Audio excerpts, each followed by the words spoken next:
बिस्मिल्लाहिर्रहमानिर्रहीम। बोलते कालम के साथ मैं आमिर रज़ा खान। और अगर आपको ये पता चले कि चांद पर बड़ा एटमी धमाका होने जा रहा है और इसमें पाकिस्तान भी शामिल है, यानी पाकिस्तान की तरफ से एक न्यूक्लियर धमाका जो है वो चांद पर किया जाएगा, तो क्या आपको इस बात पर यकीन आएगा?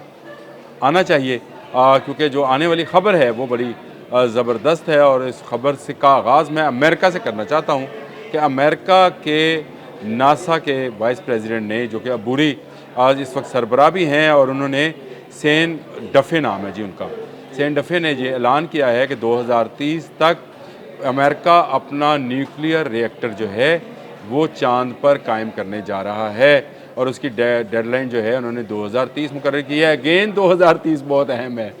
ये अगले आने वाले 5 साल पूरी दुनिया के लिए बहुत अहम होंगे। मैंने पहले भी खबर दी थी, सोलर के हवाले से खबर दी थी कि एक हवाई स्टेशन कायम किया जा रहा है जहाँ से बिजली बनकर ज़मीन पर आएगी, और उसके लिए चीन ने 2030 का अहद मुकर्रर किया। उसके बाद अमेरिका और यूरोप ने भी 2030 तक ही अपने अपने स्टेशन जो हैं, जो कि सोलर स्टेशन होंगे, उनके क़याम का ऐलान किया। और अब जो डेफ़ी हैं उन्होंने नासा को ये ऑर्डर किया है कि 2030 तक हमें अपना न्यूक्लियर पावर प्लांट जो है वो चांद पर लगाना है। ये असल में चांद पर बालादस्ती की जंग है जो कि आज शुरू हो चुकी है, और इसके लिए बाकायदा तमाम ममालिक बड़े पैमाने पर तैयारी कर रहे हैं, और इसमें पाकिस्तान भी शामिल है। चलें पाकिस्तान की बात भी कर लेते हैं। लेकिन अमेरिका ये रिएक्टर क्यों कायम करना चाहता है? अमेरिका अपने आने वाले दिनों में चांद पर तसल्लुत कायम करना चाहता है, और उसका ख्याल है कि वो चीन और रूस से पहले चीन, रूस और यूरोप से पहले वो जाकर वहाँ पर अपना रिएक्टर बना ले और कहेगी जी उत्ते चन्न मेरा है, हूँ तो चन्न मेरा है, मैं हूँ किसी को आन नहीं देना। लेकिन ये होना नहीं है, क्योंकि चांद पर अगर एक रिएक्टर कायम होगा तो बाकी ममालिक जो हैं वो भी खामोश नहीं रहेंगे, और खामोश नहीं हैं जी। बिल्कुल चीन की एक एजेंसी है CNS से, ये बिल्कुल नासा की तरह से ही है, चाइनीज़ न्यूक्लियर जो है ये अथॉरिटी है, साइंस अथॉरिटी है जी। और इसने रूस की एक खलाई एजेंसी के साथ, जिसका नाम रोसोकोस्मो है, इसका मतलब वैसे रशियन खलाई मिशन ही है, रोसोकोस्मो है, इसके साथ एक मुआहदा किया है, और 2033 तक अपना एटमी रिएक्टर जो है इन्होंने कायम करने के लिए एक तंजीम बनाई है, जिसका नाम है ILRS, इंटरनेशनल लूनर, ये है इसका नाम, इंटरनेशनल लूनर एजेंसी, जो कि कायम की जाएगी। और इसमें चाइनीज़ जो हैं वो पेश हैं, लेकिन इसमें सिर्फ चाइना नहीं है।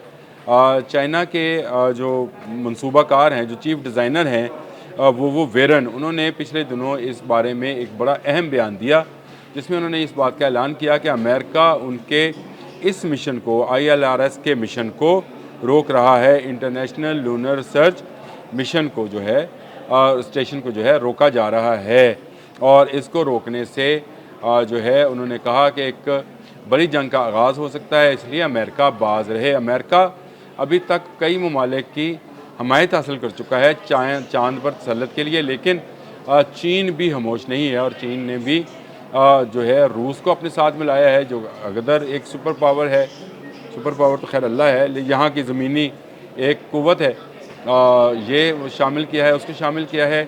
फ्रांस उसके साथ शामिल हो चुका है, जर्मनी शामिल हो चुका है, और एक और मुल्क का नाम वो वेरन ने लिया है, और वो मुल्क है पाकिस्तान। जी हाँ, उन्होंने पाकिस्तान का ना सिर्फ नाम लिया, बल्कि उन्होंने कहा कि पाकिस्तान इस सारे ILRS प्रोग्राम के अंदर तावन कर रहा है।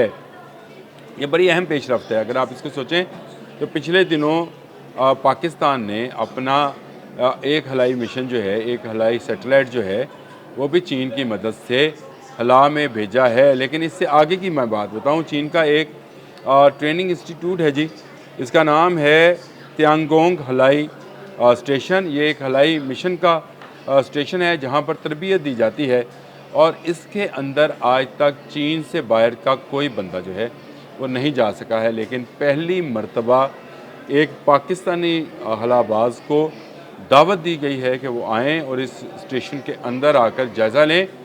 ये वो स्टेशन है जो कि रेप्लिका है चाँद पर बनने वाले स्टेशन का, जिसके अंदर क्या क्या चीज़ें होंगी, कितना प्रेशर होगा, कैसी ऑक्सीजन होगी, कैसी खुराक होगी, तो हमारा हलाबाज, पाकिस्तानी हलाबाज जो है चाँद पर बनने वाले स्टेशन के हवाले से ट्रेनिंग हासिल करेगा। और ये भी कहा जा रहा है कि पाकिस्तान के ज़िम्मे भी कुछ काम लगाया गया है, जिसमें बहुत सारी चीज़ें और भी शामिल हैं कि पाकिस्तान कुछ अशिया बनाने में चीन और रशिया की ILRS प्रोग्राम के अंदर मदद भी करेगा। इसकी तफसीलात बड़ी ज़बरदस्त हैं और पाकिस्तान के लिए बड़ी खुशाइंद है कि पाकिस्तान हला में जा रहा है और हला में ऐसी तहकीक के अंदर शामिल हो रहा है जो कि एटमी रिएक्टर कायम करने की चाँद पर कोशिश करेगा।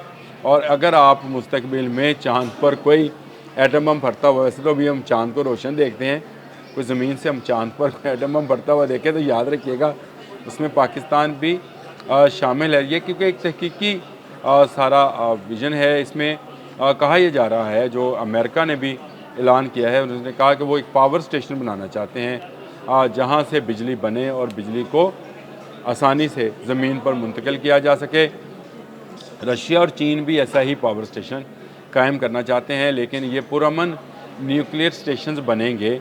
अगर बनेंगे तो चाँद के कौन कौन से हिस्से पर बनेंगे और ये बनने के बाद क्या चाँद पर अमन रहेगा? चाँद पर बैठी बुढ़िया अम्मा जो कि चरखा काट रही है, क्या वो सुकून से रहेगी? ये दुनिया में सुकून पे नहीं है।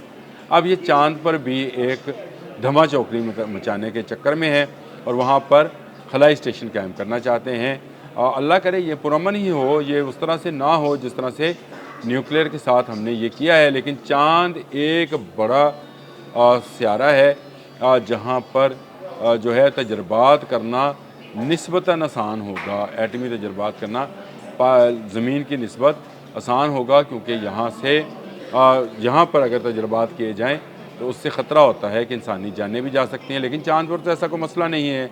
ये कहा यह जा रहा है कि एक ऐसे माहौल के अंदर जहाँ पर किसी इंसान के लिए कोई ख़तरा नहीं होगा, ऐसी तवानाई के सेंटर्स बनाए जाएँ जहाँ पर एटमी रिएक्टर्स को फॉल कर बिजली बनाई जाए और उस बिजली को ज़मीन तक लाया जाए। वो मैंने इससे पहले जो किया था, मैंने आपको बताया था कि अमेरिकन इस पर काम कर रहे हैं, अमेरिकन भी काम कर रहे हैं और चाइनीज़ भी काम कर रहे हैं कि हला में बनने वाली बिजली को ज़मीन तक कैसे पहुँचाया जाए। और अब अमेरिकन ये काम कर रहे हैं कि हला में न्यूक्लियर बिजली बनाकर उसको किस तरह से ज़मीन पर लाया जाए। आया वो कोई लेज़र बीम के ज़रिए लाया जाएगा या उसके लिए कोई और सिस्टम जो है उसको डेवलप किया जाएगा। इंफ्रारेड कोई होंगी, क्या होगा क्या नहीं होगा ये तो एक लंबी कहानी है। लेकिन 2030 अगेन एक अहम साल साबित होगा जिसमें जो है अमेरिका पहला न्यूक्लियर रिएक्टर जो कि 40 किलोवाट का है ज़मीन पर उसको बनाया जा चुका है और उसमें कुछ अमेरिकन प्राइवेट कंपनीज़ को भी शामिल किया गया है।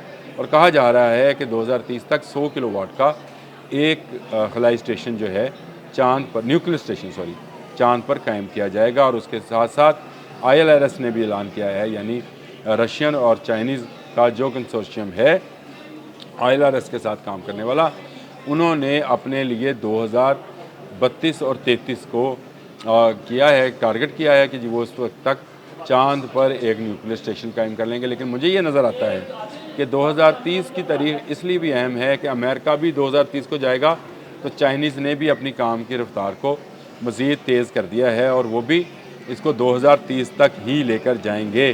बड़ा ही ज़बरदस्त प्लान है दोनों का, अगर ये एक सेव एनर्जी बनाने का प्लान हो तो। लेकिन अगर चाँद पर जारदारी की बात शुरू हो गई, एक दौड़ शुरू हो गई, तो दुनिया के कई मुल्क लपेट में आएंगे, क्योंकि दोनों तरफ चीन की तरफ कोई 24 ममालिक के सिग्नेटरीज़ हैं जिनमें पाकिस्तान भी शामिल है और अमेरिका की तरफ भी कुछ 17 ममालिक सिग्नेटरीज़ हैं जो चाँद पर तहकीक करने के लिए ऐसे स्टेशन कायम करना चाहते हैं, तावन करना चाहते हैं या मदद करना चाहते हैं।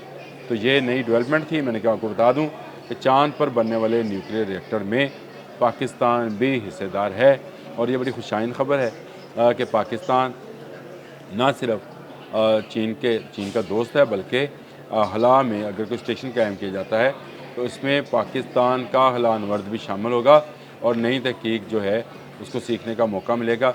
ये अच्छी बात है कि चाँद पर तहकीक की जाए, लेकिन चाँद पर वो वाला जो दुनिया में बदअमनी का गंद है वो वहाँ पर ना मचाया जाए। पाकिस्तान प्योरली सिर्फ़ और सिर्फ तहकीक के लिए अपने आप को पेश कर रहा है। पाकिस्तान के खिलाफबाज जो है वो इस हवाले से मदद फराहम करेंगे।